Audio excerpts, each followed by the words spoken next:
करुणा के सागर तथागत बुद्ध के चरणों में नमन करते हुए, राव फूले जी के चरणों में नमन करते हुए, शिक्षा की अखंड ज्योति जलाने वाली माता सावित्रीबाई फूले जी के चरणों में नमन करते हुए, त्याग और बलिदान की मूर्ति माता रमाई के चरणों में नमन करते हुए, बहुजन समाज में जन्मे सभी संतों, गुरुओं, वीर वीरांगनाओं को नमन करते हुए और इस संसार के सबसे अनमोल रतन हिंदू कोड बिल के माध्यम से महिलाओं के मुक्तिदाता, संविधान के निर्माता, विश्व रत्न, बोधिसत्व, the symbol of knowledge, the greatest Indian, परम पूज्य बोधिसत्व बाबा साहेब डॉक्टर भीमराव अंबेडकर जी के चरणों में नमन करते हुए मंच पर आसीन सभी अतिथिगण का बहुत बहुत साधुवाद, धन्यवाद। और यहाँ पर उपस्थित सभी हमारी माताएं, बहनें और प्यारे बच्चों, आप सभी को मेरा गर्व से नमो बुद्धाय, जय भीम, जय भारत, जय संविधान। प्रोग्राम के आयोजक सर फूल सिंह बोध जी का बहुत बहुत आभार व्यक्त करती हूँ कि कंटिन्यू समाज को जागरूक करने में वो अपनी भूमिका निभाते हैं और बहुत सारे प्रोग्राम उन्होंने आयोजित किए। वामसेफ मिशन व्यवस्था परिवर्तन की पूरी टीम का बहुत बहुत आभार और साधुवाद।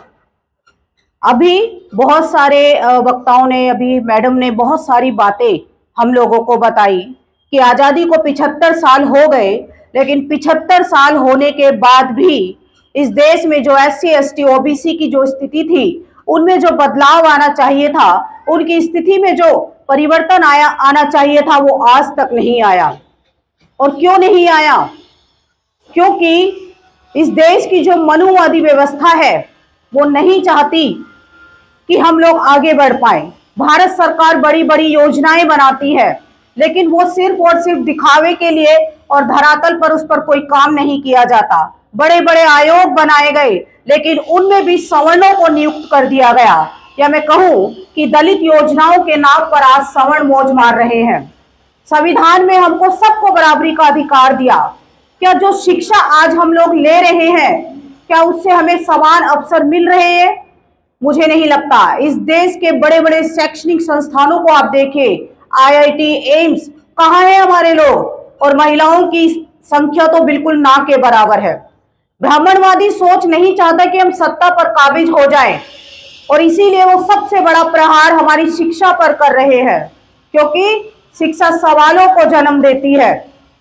बाबा साहेब कहते हैं कि जब तक तुम राजनीति में नहीं जाओगे तो तुम्हारे दुखों का अंत नहीं होगा। आज तो 131 सांसद होने के बाद भी हमारे दुखों का कोई अंत नहीं हो रहा, क्योंकि वो जो लोग हैं बाबा साहेब के आरक्षण की वजह से संसद तक तो पहुंच जाते हैं, लेकिन वहां पर जाकर हमारे ऊपर होने वाले अन्याय और अत्याचार की आवाज को नहीं उठाते। इसीलिए हमको ऐसे लोगों को नहीं चुनना है, हमको शाहू फूले अम्बेडकरी विचारधारा व्यक्ति को चुनना है, जो वहां पर जाकर हमारे ऊपर होने वाले अन्याय और अत्याचार की आवाज को उठा सके। ऐसे तलवे चाटने वाले लोगों को हमको नहीं चुनना है। संविधान जब से लागू हुआ तब से आज तक इस देश में जातिवाद खत्म हो जाना चाहिए था, लेकिन आज भी जातिवाद अपने चरम पर है।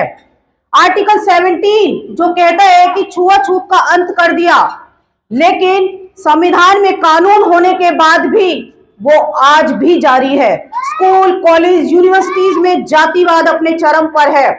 आज जाति के कारण हमारे लोगों का कितना शोषण होता है, कितना अन्याय उनके ऊपर होता है। अभी लास्ट मंथ की जो घटना है कि एक दलित दूल्हे को घोड़ी पर नहीं बैठने दिया गया बुलंदशहर में। एक दलित महिला अगर मिड डे मील बना देती है तो बच्चे खाने से मना कर देते हैं। सोचिए, वो अपने बच्चों को बचपन से ही जातिवाद का बीज रोपित उनके माइंड में कर रहे हैं, और जब तक वो बड़े हो जाते हैं तो वो ट्रेंड हो जाते हैं और उनको पता है हमें कहाँ जातिवाद किसके साथ करना है। आज भी अगर कोई मासूम बच्चा जिसको प्यास लग रही हो और मटका भी छू ले तो उसको इतना निर्मम तरीके से मारा जाता है कि उसकी मृत्यु हो जाती है। आज भी सवर्णों का घर अगर आ जाए तो चप्पलें हाथ में लेकर चलना पड़ता है। अच्छी घड़ी पहन ले तो उनको मार दिया जाता है, अच्छे कपड़े पहन ले तो उनकी हत्या कर दी जाती है। रोहित वेमुला, पायल तड़वी, मुंबई IIT में पढ़ने वाला एक अंकित, तमाम ऐसे ब्रिलियंट बच्चों को जाति के कारण मार दिया जाता है। क्या हमारे बच्चों की जानें इतनी सस्ती है? क्या जो दर्द उनकी माँ को बच्चे को जन्म देते वक्त हुआ, क्या हमें नहीं हुआ हो? लेकिन हम लोगों ने कभी इस पर विचार नहीं किया। आज बड़े बड़े नेता बनकर बैठे हुए हैं, लेकिन कोई नेता ये नहीं कहता कि जातिवाद को खत्म करो। वो आज भी अपने चरम पर है। बाबा साहेब कहते हैं कि 26 जनवरी 1950 को हम एक ऐसे दौर में प्रवेश करना जा रहे हैं जहां पर हम राजनीति में तो एक समान होंगे, लेकिन सामाजिक और आर्थिक रूप से हम गैर बराबरी में होंगे। और सरकार की यह जिम्मेदारी बनती है कि वो इस गैर बराबरी को खत्म करे, नहीं तो जो लोग इससे पीड़ित है वो लोकतंत्र को ध्वस्त कर देंगे। लेकिन मुझे ऐसा लगता है कि सत्ता पर जो काबिज लोग हैं वो सबसे बड़े जातिवाद है, सबसे ज्यादा जातिवाद वही करते हैं और ये जातिवाद को बरकरार रखना चाहते हैं, क्योंकि जब तक जातिवाद रहेगा तब तक ये अपने आप को ऊंच कहते रहेंगे, अपने आप को श्रेष्ठ कहते रहेंगे। दूसरा प्रहार हमारी शिक्षा पर किया जा रहा है। 27,000 स्कूलों को बंद करने का फरमान जारी हो चुका है। गुजरात, उत्तर प्रदेश, मध्य प्रदेश, तमाम ऐसे राज्यों में स्कूल बंद किए जा रहे हैं। यहाँ तक कि सरकारी स्कूलों में भी हमारे बच्चों को नहीं देखना चाहते वो लोग। और सरकारी स्कूल जो बचे कुचे हैं, अगर मैं उत्तर प्रदेश की बात करूं तो यहाँ पर आकर देखें कि सरकारी स्कूलों को खिचड़ी और दलिया का केंद्र बना दिया गया है। वहां लाइन लगी रहती है बच्चों की कि खिचड़ी और दलिया आप लो और बैठे रहो आराम से। वहां पर बच्चों को पढ़ाया नहीं जाता। आज बच्चा अगर 12वीं भी पास कर लेगा तो वो क्लर्क की नौकरी करने लायक भी नहीं होता, ऐसी एजुकेशन उनको दी जा रही है। आज से अगर 40-50 साल पहले की सरकारी स्कूलों की बात करूं तो जो लोग उसमें पढ़ते थे वो अफसर, अधिकारी, नेता, मंत्री भी बनते थे, टीचर, प्रोफेसर भी बनते थे। लेकिन आज शिक्षा को बर्बाद किया जा रहा है। आज शिक्षा का निजीकरण किया जा रहा है। जिसकी जेब में नोट होगा वही अपने बच्चों को प्राइवेट स्कूलों में पढ़ा पाएगा। जो रिक्शा चलाने वाला है, जो सब्जी बेचने वाला है, जो महिलाएं घरों में काम कर रही है, कहां से वो अपने बच्चों को पढ़ा पाएंगी, क्योंकि उनके पास इतना पैसा नहीं है। ज्योतिबा फूले, सावित्रीबाई फूले हमारी शिक्षा की लड़ाई लड़ रहे थे और उस जमाने में उन्होंने 18 स्कूल खोले शूद्रों और अति शूद्रों के लिए। लेकिन आज सब कुछ होने के भी आज सरकारी स्कूल बंद किए जा रहे हैं, जबकि संविधान में 14 साल तक के बच्चों को निःशुल्क और अनिवार्य शिक्षा का प्रावधान किया गया। शिक्षा उन लोगों से सबसे पहले छीनी जा रही है जिनको शिक्षा सबसे आखिर में मिली। पढ़ेगा इंडिया तभी तो आगे बढ़ेगा इंडिया, क्योंकि शिक्षा सवालों को जन्म देती है और वो नहीं चाहते कि जो SC ST OBC के लोग हैं वो पढ़ लिख कर हमसे सवाल करें, हमारी आंख में आंख डालकर हमसे बात करें। इसीलिए शिक्षा को बर्बाद किया जा रहा है। जब शिक्षा नहीं होगी, ऊंची शिक्षा नहीं होगी, तो शिक्षा पर आधारित समाज व्यवस्था में वो टिक नहीं पाएंगे। लोकतंत्र के तीनों स्तंभों से उनको दूर किया जा रहा है, क्योंकि नहीं चाहते 90% शिक्षा इन सवर्णों के कब्जे में है। आज जो स्कूलों में जो बच्चों को शिक्षा दी जा रही है उसका मकसद सिर्फ और सिर्फ नौकरी पाना है। वो हमें शिक्षित करके अपने पैरों पर कभी भी कुल्हाड़ी नहीं मारेंगे। शिक्षा का निजीकरण कर दिया सब चीज का, यानी 98% देश का प्राइवेटीकरण हो चुका है और 2% शिक्षा के 2% सरकारी नौकरियों के सहारे रहना बंद कीजिए। अपने सामाजिक आंदोलन को मजबूत कीजिए और इस देश की सत्ता व्यवस्था पर कब्जा कीजिए। जिनको आरक्षण अच्छा लगता है, मैं मनुवादियों से कहना चाहती हूँ कि जिनको आरक्षण अच्छा लगता है वो उस जाति में चले जाएं, लेकिन वो नहीं जाएंगे, क्योंकि उनको पता है कि रोज हमको सहना पड़ेगा। जितना SC ST OBC पर गुजरा है, अगर उन पे गुजरता तो कब के गुजर गए होते। लेकिन आज भी जातिवाद अपने चरम पर ही है, वो बंद होने का नाम नहीं ले रहा। और इसके साथ साथ आप देखिए कि जनगणना नहीं कराई जाती। 2020 में जातिगत जनगणना होनी थी, लेकिन ये कह के टाल दिया कि कोरोना आ गया, लेकिन ट्रंप का स्वागत किया जाता है। जातिगत जनगणना से वो लोग डरते हैं कि अगर जनगणना हो गई तो हमारी सच्चाई सबके सामने आ जाएगी, सबको पता चल जाएगा कि कितनी जमीनें किसके पास है, कितने रोजगार किसके पास है, कितनी नौकरियां उनके पास है। और सबसे बड़ी बात, उनको समानता का अधिकार देना पड़ेगा, क्योंकि वो लोग तो हमें इंसान समझने को तैयार नहीं, तो समानता कहां से देंगे हमको। संविधान के साथ खिलवाड़ करना यानी आग से खेलने के समान है। आज जो चारों तरफ आग लगी हुई है, त्राही त्राही मची हुई है, वो इसीलिए कि इस देश के जो मेन मुद्दे हैं उससे लोगों का ध्यान भटक जाए। और मेन मुद्दे क्या है? EVM को हटाना है, बैलेट पेपर लेकर आना है। बेरोजगारों को रोजगार देना है, मॉब लिंचिंग को रोकना है, संविधान को पूरी तरीके से लागू कराना है, किसानों के कर्ज माफ कराने हैं, महिलाओं पर होने वाले अन्याय अत्याचार को रोकना है, धर्म के कारण जो इस देश में जो आतंकवाद फैला है उसको रोकना है। वो नहीं चाहती कि लोगों का ध्यान मेन मुद्दों पर आकर्षित हो जाए, इसीलिए ये षड्यंत्र रचते हैं। आज इस देश में जो सबसे बड़ी, जो हमारे समाज की जो सबसे बड़ी स्थिति को आज जो सबसे ज्यादा बिगाड़ा है वो इन्हीं मनुवादियों ने। जो सत्ता पर काबिज लोग हैं, उन्होंने कुछ वादे किए थे इस देश की जनता से।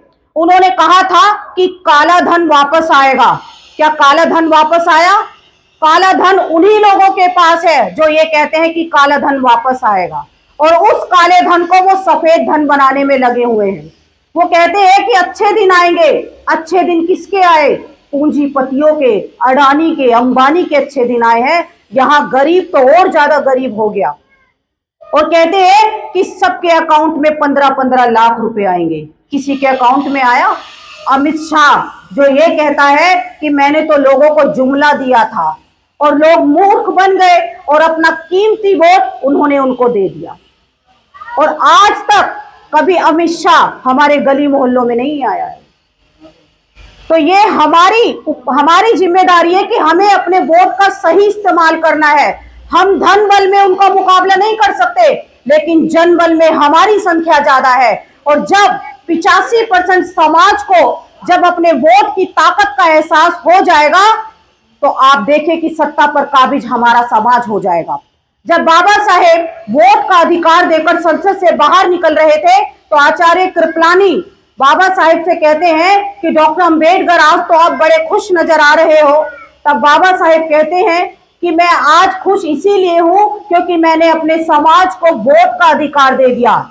लेकिन कृपलानी कहते हैं कि तुम्हारा समाज गरीब है, वो थोड़े से पैसों में बिक जाएगा।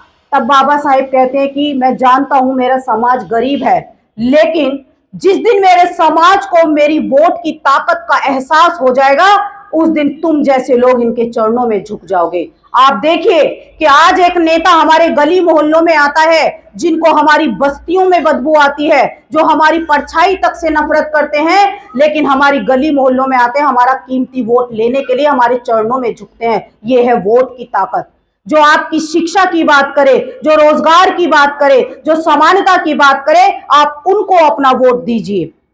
अपने वोट को वेस्ट मत कीजिए एक साड़ी में, आधे पौए में, मिठाई के डिब्बे में, क्योंकि वही एक वोट जो लोकतंत्र की सबसे बड़ी ताकत है, उसी के द्वारा हम सत्ता पर कब्जा कर सकते हैं। जब से ये देश आजाद हुआ है तब से लेकर आज तक इस देश पर इन्हीं मनुवादियों का कब्जा रहा है। 94% जमीनें इनके पास है, उद्योग धंधे बिजनेस व्यापार इनके पास है, 15% वालों के पास सरकारी नौकरियों पर कब्जा है, सुप्रीम कोर्ट हाई कोर्ट पर इन लोगों का कब्जा है, सेना में जनरल कर्नल कमांडर ऊंची जाति के हैं, और आप देखें कि आर्मी में हमारे लोगों का कोई रिजर्वेशन नहीं है। शैक्षणिक संस्थानों में, वैज्ञानिक संस्थानों में आज इन्हीं मनुवादियों का कब्जा है। हमारे लोग कहाँ हैं?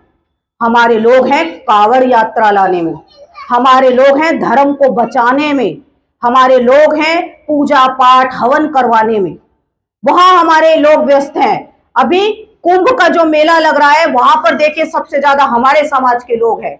जब कांवड़ लेने के लिए जाते हैं तो पुलिस वाले भी उनकी पैरों की मालिश करते हैं, हेलीकॉप्टर से फूल बरसाए जाते हैं उनके ऊपर, क्योंकि वो धर्म को बचा रहे हैं। लेकिन जब अपनी शिक्षा, स्वास्थ्य, रोजगार की बात करते हैं तो उन पर डंडे बरसाए जाते हैं। ये आजाद भारत की तस्वीरें हैं।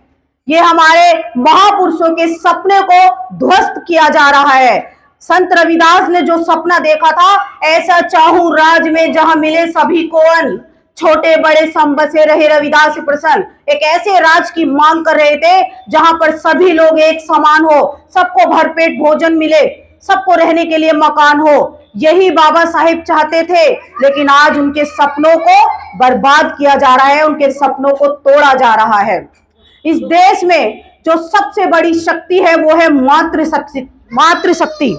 और जब तक महिलाएं आगे नहीं आएंगी तब तक हमारा कोई भी आंदोलन सफल नहीं हो सकता। मातृशक्ति वो शक्तिशाली इसीलिए भी है क्योंकि वो एक ऐसे बच्चे को जन्म देती है जो दुनिया में कुछ भी कर सकता है। 9 महीने अपने पेट में रखती है, जिंदगी और मौत के बीच में होती है जब बच्चे को जन्म देती है, लेकिन फिर भी अपने वारिस को इस दुनिया में लेकर के आती है।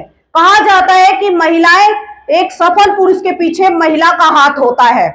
पीछे जो महिला एक बच्चे को जन्म देती है, उसका लालन पालन पोषण करती है, जो उसको चलना सिखाती है, जो उसको बोलना सिखाती है, क्या वो महिला पीछे हो सकती है? क्योंकि हिंदू धर्म ग्रंथों में महिलाओं को गुलाम बनाया गया है, उनको पीछे रखा गया है, जो ब्राह्मणी व्यवस्था है। लेकिन बाबा साहेब का संविधान हम महिलाओं को बराबरी का अधिकार देता है। ज्योतिबा राव फूले, सावित्रीबाई फूले ने हमारे हकों की, अधिकारों की लड़ाई लड़ी और आज उन्हीं की बदौलत हम लोग शिक्षा ग्रहण कर रहे हैं। भारत की प्रथम महिला शिक्षिका माता सावित्रीबाई फूले। लेकिन विडंबना देखे इस देश की कि आज भी महिलाएं ये नहीं जानती कि भारत की प्रथम महिला शिक्षिका कौन है, क्योंकि स्कूलों में पढ़ाया जाता है कि जो शिक्षिका है पहली वो सावित्री, उसको सरस्वती को बताया जाता है, लेकिन सावित्रीबाई फूले के बारे में कोई नहीं बताएगा। उस समय 17 साल की आयु में सावित्रीबाई फूले परिवार से, समाज से टक्कर लेती हुई हमारे लिए स्कूल खोल रही थी और 18 स्कूल उन्होंने अपने समय में खोले, लेकिन आज स्कूलों को बंद किया जा रहा है। मान्यवर साहेब कहते थे कि जिसकी जितनी संख्या भारी उसकी उतनी हिस्सेदारी, यानी 85% का जो समाज है उस समाज की 85% की हिस्सेदारी होनी चाहिए थी लोकतंत्र के तीनों स्तंभों पर, लेकिन वो कहीं भी नहीं है। आज हमारा समाज शिक्षित तो हो रहा है लेकिन जागरूक नहीं हो रहा है, अपने अधिकारों को नहीं जान रहा है। अगर हम घर की 4 दीवारी में रहेंगी तो हम संवैधानिक अधिकारों के बारे में नहीं जान पाएंगी, क्योंकि एक महिला ही होती है जो परिवार और समाज को बदल सकती है। ये हमारे महापुरुषों ने जाना और उसमें जितनी भी ताकत होती है, कोई भी महिला अगर कुछ भी करने की ठान ले तो फिर उसको उसके फैसले से कोई हटा नहीं सकता। ये ठाना सावित्रीबाई फूले ने, ये ठाना रमाबाई ने, झलकारी बाई ने, ऐसी क्रांतिकारी महिलाएं हमारी रही हैं। लेकिन जो महिलाओं की ऊर्जा है, महिलाओं की जो ताकत है, वो अपनी ताकत को पहचान नहीं पा रही, क्योंकि उनके सामने दूसरे बाबा लाकर खड़े कर दिए ताकि वो अपने बाबाओं को भूल जाए। हमारे बाबा पेरियार, जिन्होंने ब्राह्मणी व्यवस्था की धज्जियां उड़ाकर रख दी, जिन्होंने एक ट्रक में राम और कृष्ण की मूर्तियों पर जूते चप्पलें बरसे। हमारे बाबा ज्योतिबा राव फूले, जिन्होंने उस समय एक ऐसी व्यवस्था के विरुद्ध जाकर बगावत की, यानी मैं कहूं कि सीधे सीधे अपनी मौत को दावत देना था। लेकिन हमारे महापुरुषों को पेट की भूख से ज्यादा सम्मान की भूख ने सताया और उस सम्मान को पाने के लिए उन्होंने संघर्ष किया। हमारे बाबा डॉक्टर बाबा साहेब अम्बेडकर, जिन्होंने हमें कलम की ताकत दी और उन्होंने कलम की ताकत से ही इतिहास बदल कर रख दिया। हमारी महिलाएं अपने बाबाओं के बारे में ना जान पाए, इसीलिए उनके सामने भोले बाबा, भैरव बाबा, ना जाने कौन कौन से बाबा लाकर इकट्ठा कर दिए। और आज यही हो रहा है कि महिलाएं मानसिक रूप से गुलाम बनी हुई हैं। वो अपनी ताकत को नहीं पहचान पा रही, अपनी ताकत को, अपनी ऊर्जा को गलत दिशा में वो लगा रही हैं। जिस दिन इस देश की 50% की आबादी जो महिलाओं की है वो पुरुषों के साथ कंधे से कंधा मिलाकर चलने लगी, आप देखिए इस देश की दिशा और दशा दोनों बदल जाएगी। आज हमको बाहर निकलने की जरूरत है। बाबा साहेब के दिए हुए अधिकारों से आज महिला डॉक्टर, इंजीनियर, आईएएस, पीसीएस, यहां तक कि चांद पर वो पहुंच गई है। लेकिन हम क्रेडिट बाबा साहेब को नहीं देंगी। अगर एक घर में 2 विचारधारा वाले लोग हैं, एक बाबा साहेब को मानने वाला है और दूसरा ब्राह्मणवादी विचारधारा को मानने वाला है, तो दोनों में संघर्ष रहता है, दोनों में युद्ध रहता है, वो एक दूसरे को वो देख नहीं सकते। आज ये स्थिति बनी हुई है। हमारे महापुरुषों की जो विचारधारा है वो मानवतावादी विचारधारा है, वो समतावादी विचारधारा है। उन्होंने महिलाओं पुरुषों में कोई भेद नहीं किया। सभी महापुरुषों ने शिक्षा पर सबसे ज्यादा जोर दिया कि हमारा जो पतन हुआ है वो शिक्षा के अभाव में ही हुआ है। तो शिक्षा ही एकमात्र ऐसा हथियार है जिसकी वजह से हमारा समाज आगे बढ़ा है और वही हमसे आज छीना जा रहा है। तो साथियों, आज जागने की ज्यादा जरूरत है और जागकर और लोगों को जगाने की ज्यादा जरूरत है, नहीं तो जो कुछ भी हमको मिला है वो सब कुछ खत्म होने की कगार पर है। अगर अब भी नहीं जागे तो कभी नहीं जाग सकते। इन्हीं शब्दों के साथ मैं अपनी वाणी को विराम देती हूं। आप सभी को मेरा जय भीम, जय भारत, जय मूल निवासी।